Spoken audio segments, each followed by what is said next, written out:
ಕವಿತಾ ಮಾಡಿ ಸಾಧು ಜನಕ್ಕೆ ಸಕಲಾನಂದವನಿತ್ತು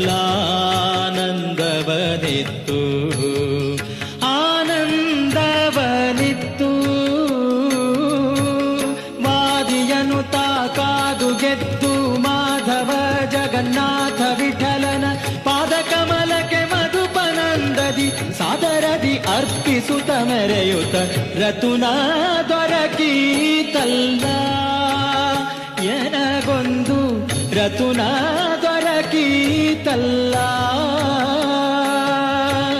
ರತುನ ದೊರಕಿತು ಎನ್ನ ಜನುಮ ಪವಿತರವಾಯಿತು ಇಂದಿನ ದಿನ ಯತನಗೈಯುತ ಬರುತ್ತಲಿದೆ ಪ್ರಯತನ ಮಾಡದೆ ವಿಜಯರಾಯರೆಂಬು ರತುನ ದೊರಕೀತಲ್ಲ ಎನಗೊಂದು ರತುನ ದೊರಕೀತಲ್ಲ.